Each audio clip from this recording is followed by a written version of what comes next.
Buen día, saludos, respetada profesora María López de Muñoz, respetados y amados compañeros del segundo año del Instituto Superior Bíblico de las Asambleas de Dios. Mi nombre es Jesús Bedoya para servir y en esta ocasión vamos a estar compartiendo un poco sobre lo que es la teología de la esperanza, un tema bastante controversial, un tema interesante y vamos a ver cuáles son los puntos más interesantes que debemos conocer sobre la teología de la esperanza. Quizá muchos de nosotros nos hemos preguntado en algún momento a qué se refiere la teología de la esperanza, qué abarca, qué aborda, a qué se referían sus autores, los autores que la propusieron cuando la desarrollaron y el motivo por el cual la misma tomó escenario en aquellos tiempos. Pues la teología de la esperanza más que nada surge como un rechazo, surge como una propuesta contra el cristianismo de Constantino. ¿Recuerdan en aquel cristianismo de Constantino? Pues la teología de la esperanza surge con la necesidad de contradecir muchas cosas del cristianismo que se llevaba en el tiempo de Constantino y nace pues como un rechazo a la teología de la muerte de Dios durante los años 1965. Esta teoría esta teología de la esperanza busca más que nada comprender que la iglesia, que la iglesia comprenda la función, el rol que tiene de sí misma ante el mundo entero. El rol de la iglesia ante el mundo entero.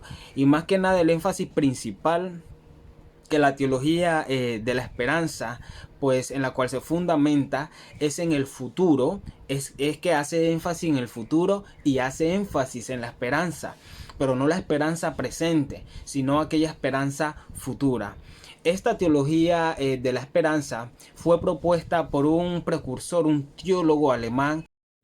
Este teólogo alemán lleva por nombre Jürgen Moltmann. Jürgen Moltmann.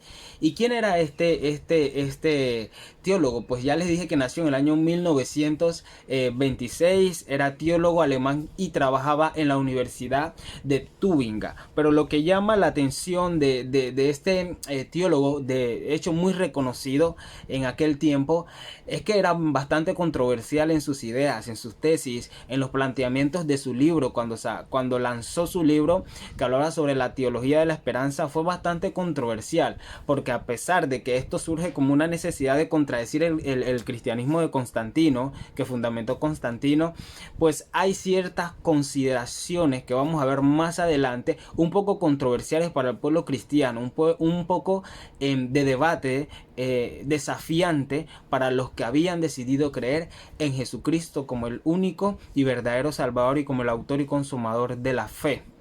El único, el mismo ayer, el mismo hoy y por los siglos de los siglos. De esta manera vamos a ver un poco las declaraciones, unas 5 declaraciones, 6 declaraciones de las muchas que hacía este teólogo alemán en su libro Teología de la Esperanza. Vamos a leer algunas frases que él las plantea como autor en su libro, pero también vamos a ver algunas posiciones que deberían interesarnos mucho a nosotros como seguidores de Jesucristo y como personas que comprendemos que Él es el principio y Él es el fin. Bien, consideración número 1. La consideración número 1 propuesta por Moltmann, por el señor Moltmann, el teólogo alemán Moltmann, es una idea bastante controversial. Es una tesis bastante controversial. ¿Por qué? Porque él plantea que esta teología de la esperanza es futurista, pero no se queda solamente en esta frase, sino que continúa diciendo que Dios, nuestro Dios, el Rey de Reyes y Señor de Señores, está sujeto a un tiempo temporal, a un proceso temporal y cultural. O sea, la existencia de Dios está sujeta a un tiempo temporal previo al futuro.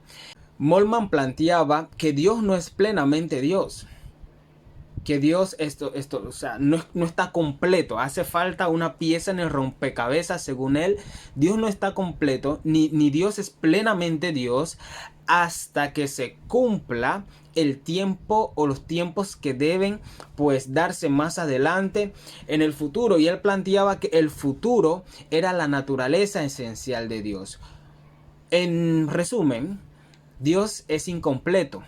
Para Él no hay plenitud todavía en la existencia de Dios, por cuanto hay muchos eventos que deben suceder y deben cumplirse para entonces decir que Dios es totalmente pleno, totalmente completo. Esto es bastante controversial para nosotros los que hemos creído en un Dios, que Él está en la existencia del mundo desde el principio, durante y por los siglos de los siglos.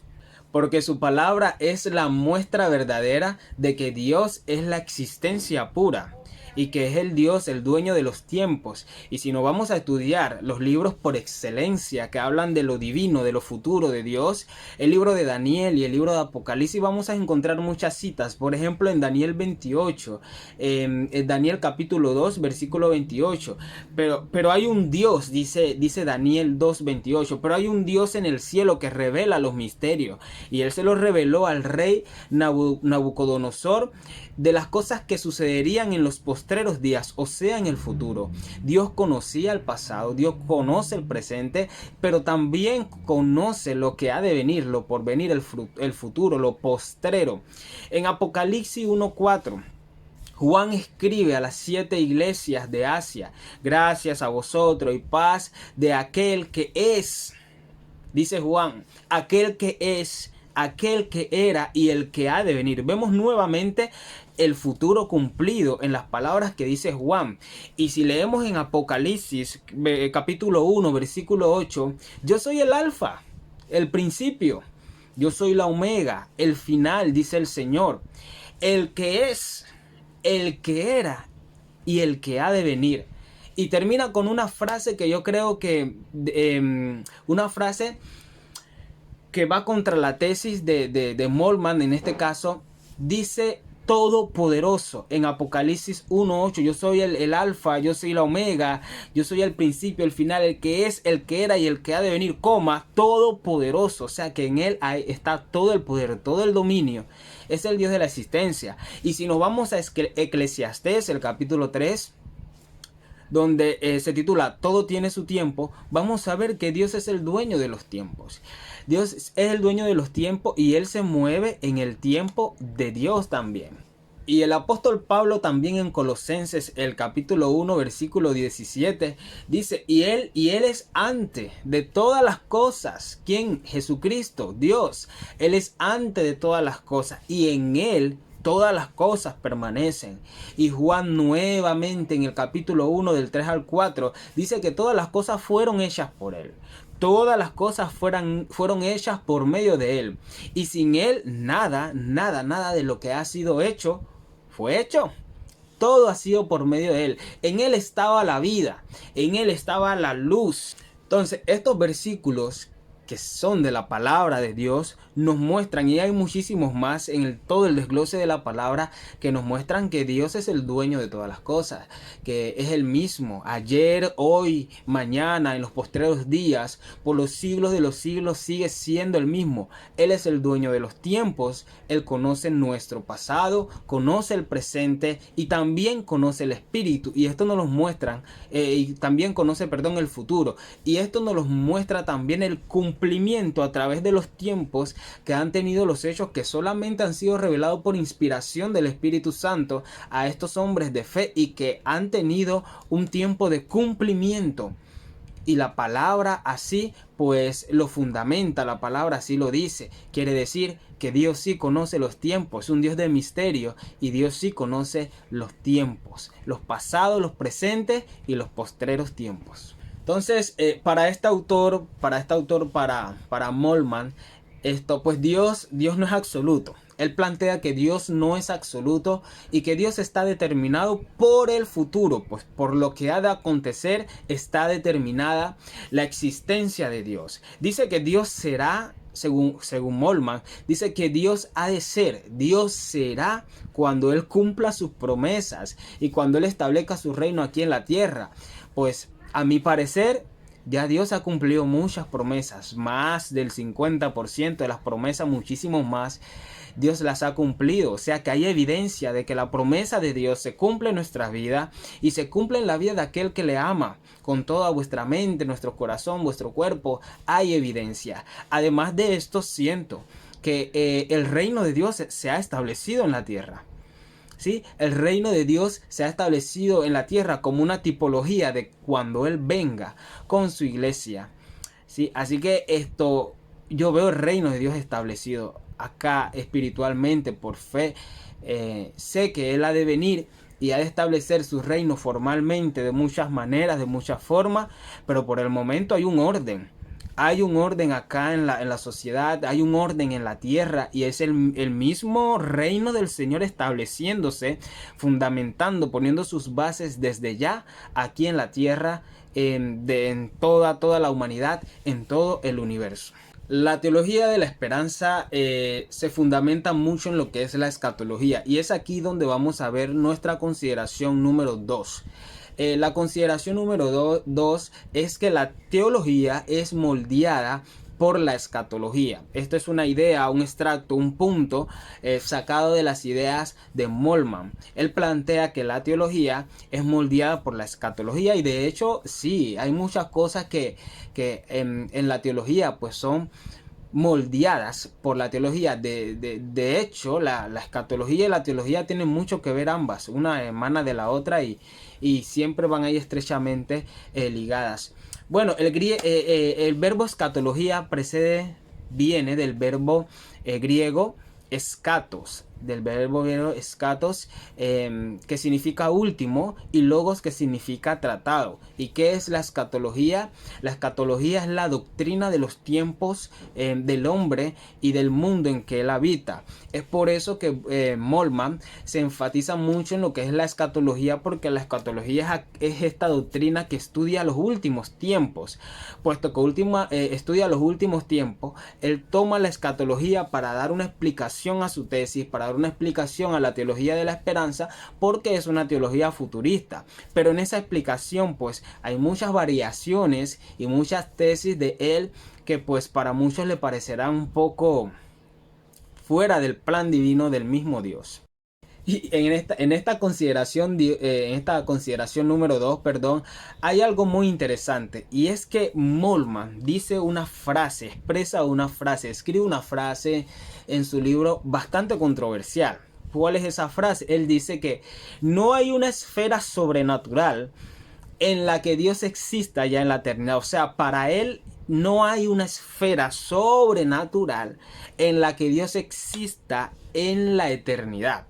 O sea, él me está diciendo a mí, él nos está diciendo a nosotros, Moltmann nos está diciendo a nosotros que Dios puede que exista en el pasado, en el presente, pero no hay una esfera sobrenatural en lo futuro, en lo postrero, en lo divino, en la eternidad, que nos fundamente la existencia de Dios. Cuando vemos un Apocalipsis, vemos un Daniel, vemos el libro, sí, vemos cómo Dios trabajó a través de Moisés, a través de los profetas menores, los profetas mayores, de una manera que Dios respondía y le daba revelaciones no que quedaban en el aire, sino palabras reveladas por Dios, inspiradas en el Espíritu Santo, que tenían una fecha de cumplimiento y que el pueblo lo vio, el pueblo lo percibió, lo vivió, lo experimentó.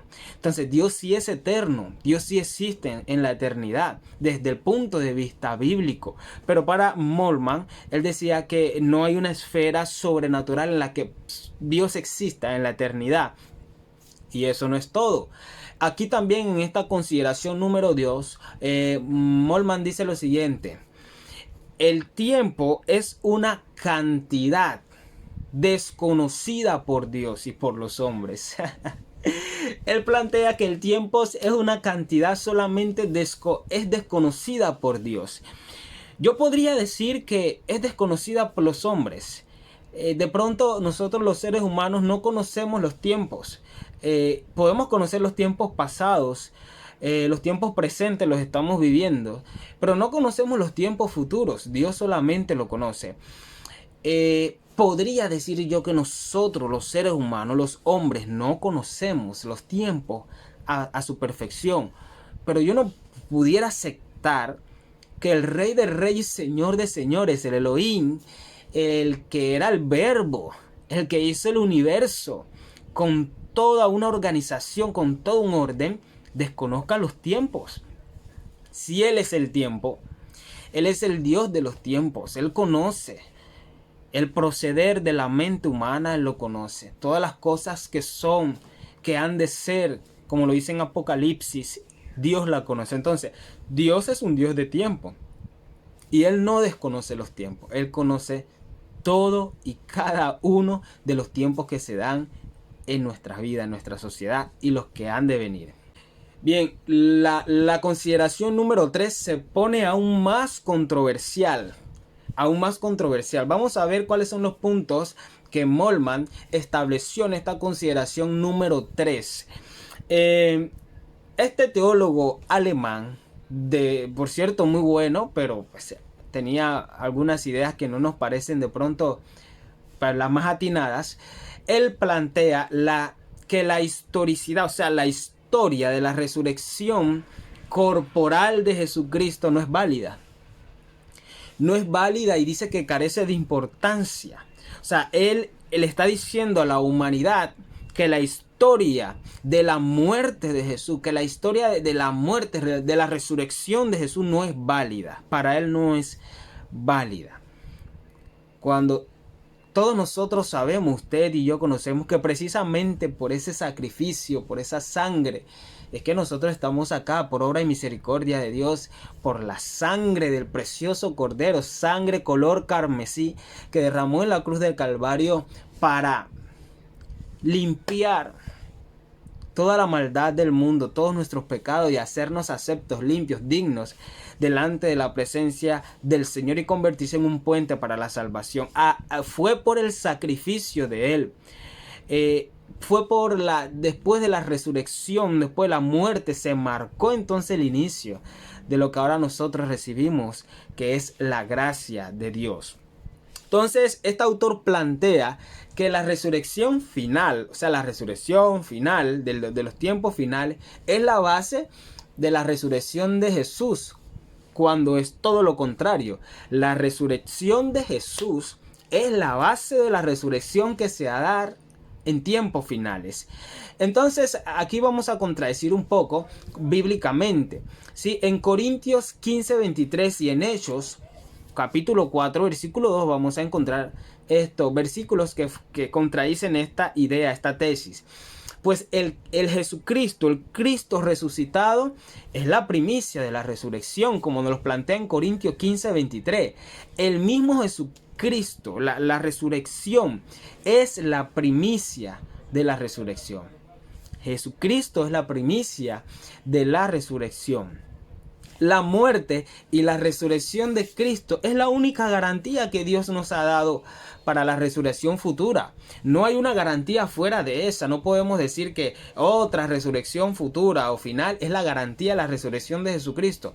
La resurrección de Jesucristo es la garantía de la resurrección final. Y la resurrección de Cristo es la base de la resurrección final. Estas son las tesis desde el punto de vista de la palabra de Dios. La consideración número 4, volvemos a hablar un poco de lo que es la resurrección y su relación que Moltmann le da con lo que es la escatología. Entonces, Moltmann acá en la consideración número 4 dice que la venida de Dios, la venida de Cristo para salvar a su pueblo pierde validez. Para él la venida de Dios pierde validez, porque él sustenta que el hombre es quien conoce los sistemas, que eso fue controlado por los hombres para venderlo a la humanidad. Y también pues, bueno, así lo interpreto, y también pues él dice que el hombre es quien mira hacia el futuro. O sea, Dios desconoce el futuro, pero el hombre sí mira hacia el futuro. Entonces, acá hay unos versículos que contradicen esa consideración número 4, dejando claro que Dios conoce los postreros días, que Dios conoce el futuro. En el libro de Hechos, el capítulo 2, versículo 17, dice así: en los postreros días, dice Dios, derramaré mi espíritu sobre toda carne, y vuestros hijos y vuestras hijas profetizarán, y vuestros jóvenes verán visiones, y vuestros ancianos soñarán sueños. ¿Sí? Y si nos vamos al libro, esto es porque estamos estamos leyendo porque estamos desarticulando pues lo que Moltmann, por así decirlo, plantea en que Cristo, la venida de Cristo, el enviar a Jesucristo al mundo, pues no tiene validez. En Hebreos capítulo 1 versículo 2, en estos postreros días nos ha hablado por el Hijo, a que constituyó heredero de todo, y por quien así hizo el universo.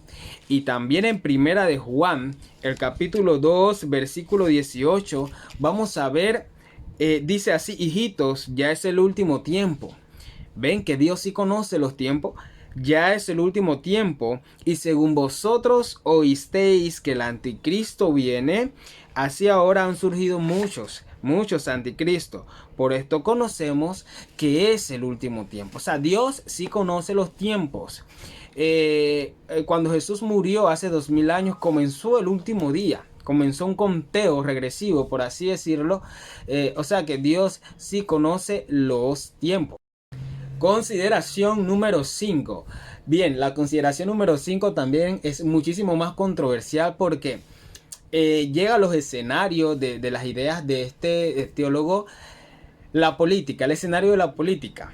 Y nos hacemos esta pregunta que vemos acá en las plantillas: ¿cómo se introduce el reino de Dios? O sea, ¿cómo se introduce el reino de Dios en nuestra vida? Vamos a ver el planteamiento de Moltmann. Él dice que el reino de Dios se introduce por medio de la política y de la revolución, porque prácticamente lo que hace Moltmann es una revolución. Acuérdense que la teología de la esperanza, recordemos que la teología de la esperanza nace, según él, para contradecir lo que es el cristianismo de Constantino. Así que una política y una revolución. De esta manera, para Moltmann, se introduce el reino de Dios. Una realidad terrenal tangible. Es la palabra que él utilizó en su libro. Entonces, vemos un signo de interrogación. ¿Cómo el reino del Señor va a entrar por medio de la política y de la revolución? El reino de Dios entra por medio de su Hijo Jesucristo. Porque al aceptar nosotros a Jesucristo como nuestro único, verdadero y salvador, lo invitamos a morar en nuestra vida y nuestro nombre es inscrito en el libro de la vida. Desde ese momento hay una relación y el reino de Dios se establece en nosotros, porque pasamos a ser propiedad suya. Somos propiedad suya. Estamos en este mundo, pero no somos de este mundo. Somos de Dios. Entonces el apóstol Pablo, en Hechos 28, 30 al 31, y también Juan, capítulo 3, de 3 al 5, y en Romanos también el apóstol Pablo, en el capítulo 14, versículo 17, nos dan a conocer bíblicamente palabras que contradicen este versículo. Por ejemplo, el apóstol Pablo se refiere a la proclamación del poder de Jesucristo en estos tres versículos, en Hechos 28, 30 al 31, en Juan del capítulo 3 capítulo 3 del versículo 3 al 5, y en Romanos el capítulo 14 hace un desglose total de lo que es la proclamación de Jesucristo como el Salvador. O sea, entra por allí el reino de los cielos y se establece en nuestra vida, no por la política. La política no puede estar mezclada con las cosas del Señor. El Señor nos invita a ser políticos, sí. De hecho, Daniel era un hombre muy político. Pero es una política al nivel de Dios, una política bajo la voluntad de Dios. No estamos hablando de esta política secular. Pero la iglesia no puede mezclarse con la política secular, ni meter la política en los altares, porque cuando metemos la política en los altares de la iglesia, en los altares de la casa del Señor, la doctrina del Señor no corre peligro porque ella se defiende por sí sola, sino que la doctrina del Señor pues es desafiada. Es desafiada desde muchas perspectivas. Entonces es necesario que el varón de Dios tenga muy claro que yo puedo considerar la política secular sí en los temas de la iglesia, pero no puedo mezclar ni puedo dejar de hacer lo que la palabra me dice, ni puedo dejar los preceptos y principios bíblicos por los preceptos que me indique la política secular. El peligro está en dejar que la política secular domine las áreas que le corresponden netamente a Jesucristo o al Dios de Israel. Esto ha sido todo, respetada profesora, compañeros, que el Señor les continúe bendiciendo. Un tema bastante controversial y también que necesita muchos argumentos bíblicos para poder estudiarlo. Espero pues que haya sido de bendición para nuestras vidas este tema sobre la teología de la esperanza. Que el Señor me lo bendiga grandemente. Un placer en saludarles. Un abrazo a la distancia. Saludos.